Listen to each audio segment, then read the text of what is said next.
저희 인사하고 시작하도록 하겠습니다. 인사하겠습니다. 여러분 안녕하십니까? 네, 오늘은 유진 피터슨 함께 묵상 나눠보고 성경에 대해서 이런저런 고민을 가져보는 시간입니다. 네. 추석 잘 보내셨습니까? 네, 추석 잘 보냈습니다. 추석이 역시나 쉬는 날은 너무 빨리 간 것 같아요. 바빴어요. 뭔가 정신없이 그렇죠. 바빴던 것 같습니다. 아이고, 저희 또 추석 때 또 쉬어야 되는데 또 쉬지 못하고 또 여러분들과 함께 방송하셔서 네. 마음이 참 좋습니다. 그렇죠. 너무 좋습니다. 저희는 쉬지 않아서 시편처럼. 네, 그래서 오늘 함께 또 말씀을 나눠보려고 하는데, 전사님 오늘 말씀은 어디죠? 오늘은 계속해서 이제 진행되는 것처럼 욥기 말씀인데요. 네네네. 오늘 본문으로 선택한 거는 25장 6절을 선택한 것으로 확인되고 있습니다. 여기에 그 욥의 두 번째 친구가 네. 등장을 하죠. 맞습니다. 네네. 그러면 함께 이 말씀을 좀 설명 좀 해주시고 빌드업과 욥이 어떤 얘기들이 오고 가는지 좀 간략하게 설명해 주십시오. 알겠습니다. 먼저 말씀 읽겠습니다. 네네. 세 번역으로 읽을 텐데요. 하물며 구더기 같은 사람, 벌레 같은 인간이야 말할 나위가 있겠는가? 오늘 제목은 하나님에게 나란이라는 제목을 가지고서 이제 유진 피터슨 목사님이 이야기를 진행해 나가는데, 나는 구더기 벌레입니까? 그렇죠. 네네. 그렇습니까? 여기 이제 내용 빌다시 얘기하는 내용이 그렇다는 거죠. 네. 그러니까 지난 시간에는 첫 번째 친구인 엘리바스의 이야기, 그리고 두 번째는 이번 주에는 두 번째인 빌닷. 네네. 아마 이런 식으로 다음 주에는 소발이 나오지 않을까 하는 네네. 예상이 되는데, 네. 그 친구들의 각 대화들이 여기에 주로 이어지고 있는데, 그 대화의 특징을 잡아서 그 한 사람 한 사람을 살펴보고 있는 것으로 확인돼요. 그래서 엘리바스 같은 경우에는 지난 시간에 살펴봤던 것처럼 인과율, 네, 맞습니다. 죄를 네가 뭔가 잘못을 했으니까, 죄를 지었으니까 하나님께서 심판하시는 거다. 그럼요. 네가 잘했으면 원인이 있으니까 그쵸. 온다. 네, 잘했으면 상을 받았을 거다라는 식으로 이제 이야기가 전개되었었잖아요. 네네. 그것처럼 오늘은 이제 빌닷의 이야기가 나오는데, 빌닷의 이야기도 어떻게 보면 좀 비슷한 맥락이 있어요. 총 세 번의 대화가 이루어지게 되는데, 스탠스는 항상 비슷합니다. 계속해서 하나님은 선하시다. 네네. 그래서 악과 죄를 미워하시고 악과 죄를 지은 이들에게 심판을 하시는 분이다. 네. 그렇기 때문에 욥이 지금 고통당하고 있는 거는 악과 죄로 인함이고, 욥의 죄든 가족의 죄든 무언가 잘못되어 있기 때문에 네가 이렇게 고난을 받는 거다 라는 식으로 친구들의 스탠스는 모두 잡고 대화를 계속 이어갑니다. 근데 이제 지난 시간에도 계속 반복해서 이야기했던 것처럼 욥기의 시작 자체가 그렇게 시작을 안 하잖아요. 욥의 어떤 잘못으로 인해서 고난이 찾아온 게 아니라, 욥은 아무 잘못이 없는데도 고난이 찾아왔던 거기 때문에 이 좁혀지지 않는 격차가 계속 발생하는 것으로 볼 수가 있고요. 근데 이제 문제가 되는 거는, 답답한 거는 뭐냐면, 이 친구들이 가지고 있는 스탠스들, 그리고 자신이 가지고 있는 논리와 가치들이 확고하게 굳어져 있잖아요. 그러니까 타협이 안 되는 거예요. 저는 이걸 보면서 욥기를 저희는 성경 통독반이 있어서 함께 이번 주가 마침 욥이었었어요. 그래서 제가 이제 어제 오늘 해가지고 40장 넘게 43장까지죠 다 읽어봤는데, 친구들이 너무하더라고 욥한테. 그렇죠. 욥은 좀 위로가 받고, 욥도 하도 답답하니까, 아니 친구들이라고 왔는데 위로나 좀 해주지, 내가 뭐 돈 달라 했냐. 그러니까요. 위로는 뭐 저거 완전히 저주하고. 나중에 가서는 욥이 전혀 행하지 않은 일까지도 행한 것처럼 막 친구들이 이야기를 하거든요. 근데 그렇게 될 수밖에 없는 게, 친구들이 가지고 있는 사고가 있고, 그 사고의 틀 안에 욥을 가둬야 되다 보니까 그게 대화도 안 되고 뺑뺑 도는 데다가 말도 안 되는 이야기들이 계속 이제 논조가 되고 있는 부분으로 나타나고 있어요. 근데 이제 유진 피터슨 목사님께서 이 빌닷이라는 친구에서 포커스를 잡은 내용은, 이 친구는 그 한쪽 면만 지나치게 부각하는 측면이 있는 거예요. 그러니까 벌레, 오늘 저희가 얘기했었던 전사님 말씀하시는 것처럼 나는 벌레랑 구더기인가? 이렇게 얘기했던 것처럼, 그런 제목을 끌어온 이유는 뭐였냐면, 빌닷의 경우에는 하나님의 사랑과 공의 중에 공의만 너무 앞세우고 있는 거예요. 공의를 너무 앞세우다 보니까 인간에 대한 어떤 하나님께서 인간을 사랑하시는 거에 대한 포커스는 전혀 없는 것처럼 그런 뉘앙스의 대화가 이루어지고, 그 세 번의 대화 끝에 마지막 세 번째 대화에서는 오늘 본문에서 읽어드렸던 것처럼 아예 구더기 같은 사람, 벌레 같은 인간이라는 표현을 할 만큼 아주 극단적으로 이야기가 치우쳐서 진행되고 있는 것을 알 수 있습니다. 사실 교회에 이런 빌닷 같은 사람들이 너무나 많은 것 같아요. 우리 목사님들 특히나 뭐 저희 교회 목사님은 안 그러시지만 뭐 타 교회 그런 간혹가다 그런 목사님 보이시더라고요. 하나님께서 정말 공의로운 분이기 때문에 여러분 죄 앞에서 술 먹으면 끝장납니다. 네. 어떻게 그 먹냐고 하면서 여러분 그 혼자 마시는 술, 어떤 술, 감추어진 죄들 여러분들 그 하면 큰일 나. 그런 식으로 공포 정치를 이렇게 하는 거죠. 교회 내에서. 네. 그 어떻게 하냐? 목사한테 잘해야 돼. 목사한테 감히 그런 말을 주의 종에게 그런 말들을 아니면 그 정도 정성밖에 못 드립니까? 이런 식으로 하면서 엄청난 강요와 맞습니다. 그 사람들에게 봉사의 헌신을 요구하시는 목사님들이 굉장히 많이 있더라고요. 그렇죠. 정의만 강조하고 공의만 강조하다 보니까 조선생님 말씀하신 대로 약간의 공포 분위기가 조성되기 네네. 쉬운 네네. 그리고 이제 약간 쥐잡듯이 교인들을 붙잡게 되어지는 그런 모습들이 목사님이 하나님이야. 하나님이라고 하면 뭐라고 하니까 하나님 밑에 왕. 그렇죠. 네. 거의 사도급. 맞습니다. 네. 이런 교회들이 너무나 많고 저희가 이제 그런 저희 교회 오신 분들 얘기를 많이 나누다 보면 이런 목사님들 그리고 교회 분위기들 이런 상처받은 얘기들을 되게 많이 듣습니다. 최근에 한참 이슈, 최근이라고 말씀드리긴 좀 그렇긴 하지만 어쨌든 요 근래 들어서 많이 이슈가 되는 것 중에 하나가 신사도 운동이잖아요. 네네. 그런 것도 약간 비슷한 것 같아요. 권위만 맞아요. 앞세우고 네. 그러다 보니까 이제 굉장히 강압적이고 공포스러운 면을 이용해서 그렇게 되는 경향이 있지 않나. 그러니까 그런 말들을 계속 듣는 그 신자들이 네. 집에 가서 어떤 마음을 품고 살아가겠어요. 하루하루 버텨나가는 맞습니다. 사람들이 겨우 하루하루 살아갈 텐데 굉장히 죄책감과 네. 무서움과 두려움에 떨어가지고 교회 빠지면 안 되는 거고 그렇죠. 예배 빠지면 천당 갑니까? 못 가죠. 그렇죠. 뭐 그런 식으로 얘기를 하니까 아주 그냥 눌려 있는 거죠. 맞습니다. 기도 못하고. 뭐 그렇습니다. 빌닷의 어떤 그런 말을 따르면 그렇다고 하는데 그런 빌닷에 대해서 유진 목사님은 이런 얘기들을 합니다. 사실 빌닷의 그 25장의 말씀이 그러니까 세 변의 변론이 있는데 그 첫 번째, 두 번째, 세 번째 변론 그 변론 자체는 틀린 말은 없습니다. 하나님에 대해서 분명히 뭐 거짓된 증거를 한다거나 이단이다가 그런 말들은 없습니다. 오히려 하나님에 대해서 정확하게 말을 하고 있다라고 이렇게 얘기를 합니다. 하지만 욥은 하나님을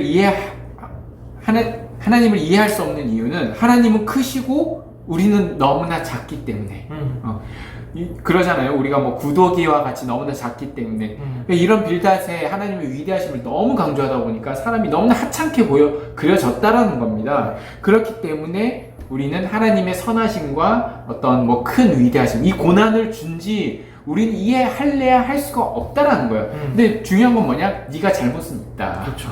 그리고 우리가 한 사람 한 사람 잘못한다고 하더라도 하나님은 너무나 바빠요.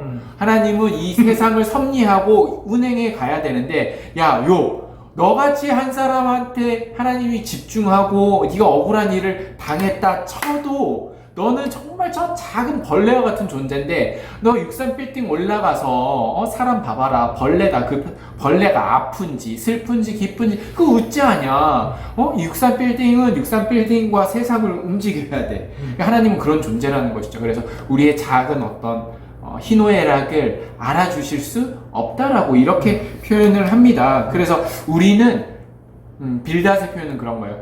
우리는 하나님에게 관심은 가져야 돼요. 왜? 하나님은 이 섭리를 창조하셨고 운행하시기 때문에 우리는 하나님에 대해서 경외하고 하나님을 믿어야 하겠지만 그렇다고 해서 하나님에게 너무 큰 것을 바라면 안 된다라는 것이죠. 그러니까 마치 이런 거예요.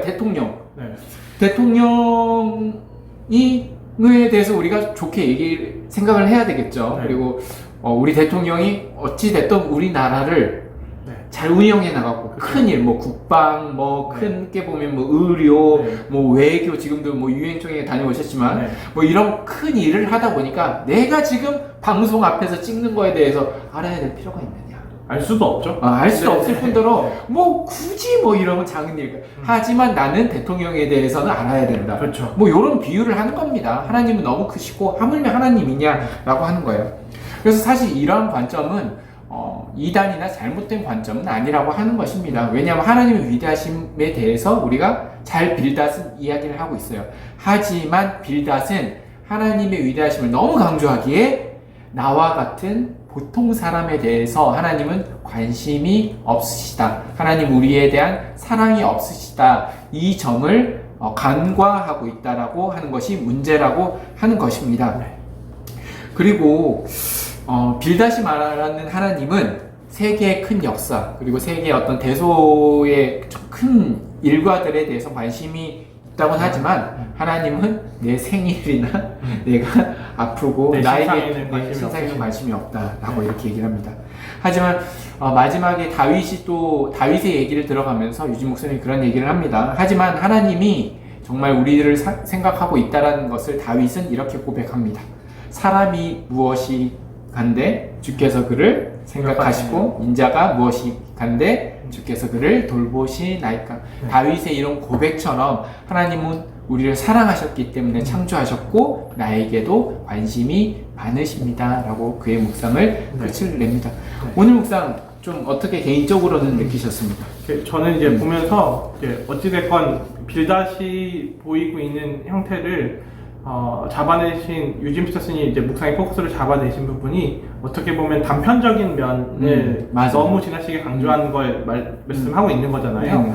이제 그러다 보니까 어젯밤에 있었던 일이 좀 생각이 났어요. 묵상을 하면서 이제 어젯밤에 이제 제가 전에도 한번 말씀드렸었는데 하민이한테 분유를 먹일 때 그러니까 오늘 아침에 오늘 새벽에 있었던 일이죠. 이제 하민이한테 분유를 먹일 때 이제 주로 이제 하민이한테 이제 조잘조잘 떠들어 주거든요. 이런 성경 이야기를 해줄 때도 있고 아니면 제 일상 이야기를 할 때도 요즘 있고. 커가지고 다 알아듣겠네요. 못 알아듣죠. 말도 못하는 애 뭐. 그냥 아직도. 아빠가 아들에게 전달하고자 이게 아빠가 생각하는 중요한 가치다라는 거를 전달해주고 싶은 마음만 받으면 되는 거라고 생각하니까 이제 이런저런 이야기를 해줄 때 성경 이야기를 가끔 들려주거든요. 근데 이제 창세기에서부터 시작을 하는데 아직도 창세기에 머물러 있어요. 그렇습니다. 이제 창세기의 막바지 이제 요셉 이야기까지 왔는데 이제 아기가 분유 먹는 시간이 한 10분 정도밖에 안 되다 보니까 이야기가 잘라질 수밖에 없고 그러다 보면 다시 조금씩 왔다 갔다 해줘야 되니까 별로 이야기 해줄 수 있는 분량이 많지는 않더라고요. 요즘에 어디 얘기하시고? 지금 이제 요셉의 이야기가 이제 들어갔어요. 근데 요셉의 이야기 중에서 오늘 아침에 해줬던 이야기는 이제 요셉의 꿈에 대한 이야기를 좀 해줬었어요. 이 꿈꾸는 아이가 되라. 그렇죠. 이런 마음에서. 아닙니다. 그러니까 나중에 하민이가 커서 성경을 읽게 되면 뻔하게 보일 수 있는 내용들은 사실은 설명을 안 해주고 조금 더 같이 고민해보고 생각해봤으면 하는 이야기들을 주로 해주게 되는 것 같아요. 한 살짜리 애한테? 네. 오케이. 좋습니다. 요셉의 별명이 전 선생님 말씀하셨던 것처럼 이제 꿈의 사람이라는 별명을 가지고 있잖아요. 그 꿈꾸는 자가 오는 주다라고 이제 형들이 비꼬듯이 이야기할 만큼 이 요셉에게 있어서는 이 꿈이라는 매개체가 계속 따라다니잖아요. 꿈이 있었기에 요셉이 있었죠. 그렇죠. 네, 그리고 어린 시절에 꾸었던 꿈, 두 번의 꿈, 그리고 감옥에 갇혔을 때 이제 술 맡은 관원장이랑 떡 맡은 관원장으로 인한 꿈의 해석, 그래서 꿈이 매개체가 됐었고 또 마지막으로는 바로 왕, 바로 왕한테서도 꿈의 해석을 통해서 이제 총리가 되어지는 과정까지 가게 되잖아요. 그래서 이제 사람들이 생각해서 요셉을 생각하면 꿈의 사람이라고 생각하고 이 꿈의 사람의 결과는 결국은 애굽의 총리가 되었다. 그래서 꿈을 꿔라 그러잖아요. 그렇죠. 고진감래. 꿈을 꿔. 고진감래. 어려움이 있고 버텨내면 좋은 날이 온다. 결국 총리가 됐고 요셉의 그 어린 시절의 꿈이 실현되었다. 맞습니다. 라는 식의 이야기들이 사실은 굉장히 많이 알려져 있고 평범한 이야기잖아요. 근데 저는 이제 개인적으로 하민이한테 이제 이야기를 해주면서 제가 이제 생각을 하다 보니까 과연 사람들이 생각하는 것처럼 요셉에게 있어서 이 꿈이라는 매개체가 과연 희망적이고 굉장히 긍정적인 매개체였을까라는 생각이 먼저 들었어요. 왜냐하면 어린 시절에 꿈을 꿔서 하나님께서 어떤 환상을 주시고 계시를 해주셨던 것처럼 성경에 우리는 결말을 알고 있으니까 이게 기록되어 있지만 그 꿈을 통해서 사실은 요셉이 만난 현실은 형들에게 죽임을 당할 뻔하고 그렇죠. 그 겨우 살아났더니 외국에 있는 종으로 팔리게 되어지는 일을 겪었어요. 그리고 그 보디발의 집에 팔려갔다가 거기서도 오해를 받아서 또 감옥에 가게 됐잖아요. 그 감옥에서 이제 술 맡은 관원장이랑 똥 맡은 관원장의 꿈을 또 다시 꿈이라는 매개체를 만나서 그 일을 해결해 줬어요. 한 사람은 죽게 되고 한 사람은 복직하게 됐지만 자기를 기억해 달라고 부탁을 하잖아요. 그러니까 여러분 복직하게 되면 나는 억울하게 감옥에 갇혔으니까 제발 나를 기억해 달라고 라고 부탁을 하는데도 불구하고 술 맡은 관원장이 그걸 잊어버리죠. 사실 배신이죠. 그렇죠. 네, 맞습니다. 그래서 어떤 면에서 보게 되면 제 개인적으로 제가 요셉이었으면 약간 신물이 난다. 꿈에 대해서 하나님께서 나한테 꿈이라는 어떤 달란트라면 달란트일 수도 있고 어떤 계시라면 계시를 주셨을 수도 있는데 이 일들을 통해서 내 인생이 잘 풀리는 게 아니라 계속 꼬여만 가는구나. 나한테 도움이 하나도 안 돼. 네. 남들은 좀 좋은 거 같고. 그렇죠. 네.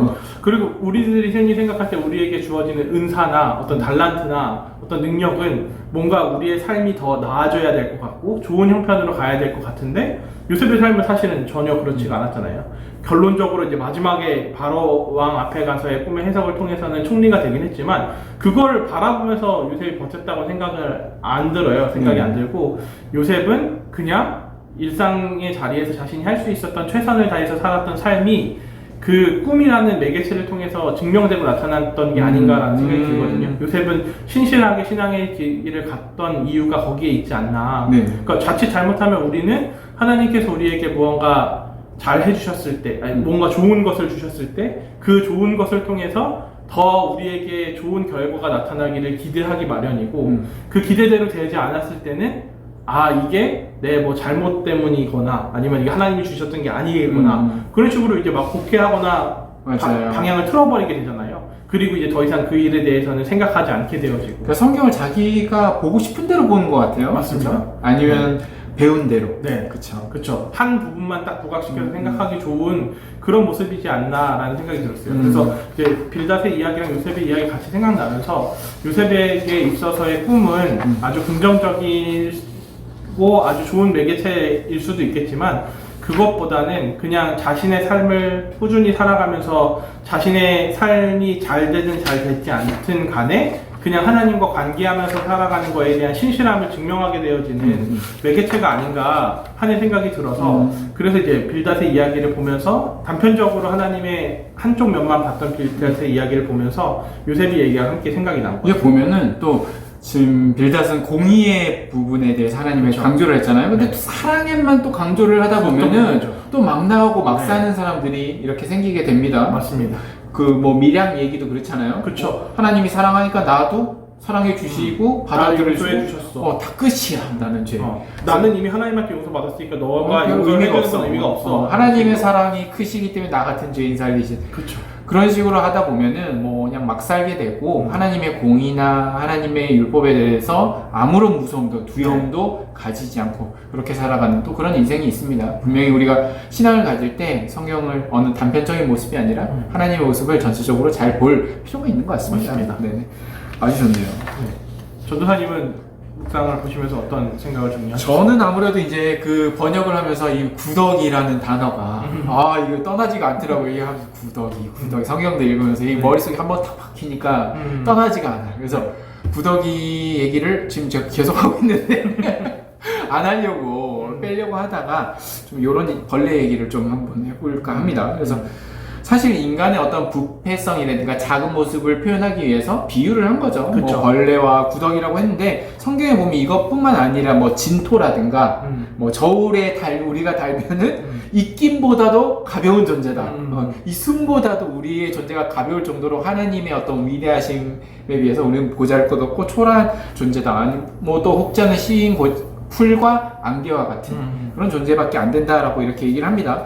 분명한 것은 성경은 끊임없이 우리들의 너무나 한없는 연약함에 대해서 하나님의 위대하심을 그렇게 그리고 있습니다. 그리고 제가 생각할 때는 그래야만 하나님의 사랑을 우리가 경험할 수 있고 겸손할 수 있는 것 같다라는 생각을 했어요. 빌닷은 사실 그러기에 하나님은 관심이 없다라고는 하지만 제가 생각할 때는 그렇기 때문에 우리는 하나님한테 바싹 엎드릴 수 있는 것이고 이 존재를 깨닫기 때문에 내가 이 벌레나 구덕이라는 존재임을 알기 때문에 겸손할 수 있는 것이고 하나님의 사랑을 받아들일 수 있다라고 생각을 하시고 하나님은 반드시 이 벌레 같은 나에게 관심을 주셔야 돼요. 그렇죠. 아니면 우리는 구원받을 소망이 없죠. 없다라고 생각을 합니다. 그래서 하나님은 분명하게 교만한 자를 대적하시고 겸손한 자에게 은혜를 베풀어 주시는 주십니다. 근데 사람들이 제가 이 얘기를 하면서 깨달은 게 뭐냐면 자신이 악하다라는 생각을 잘 못하는 것 같아요. 예를 들어서 이 벌레 같은 놈아, 죄송합니다. 보통은 화를 이 구덩이 같은, 우리가 빨끈하죠. 그런 말을 여러분들 들으면 무슨 욕을 들으면은 굉장히 화가 납니다.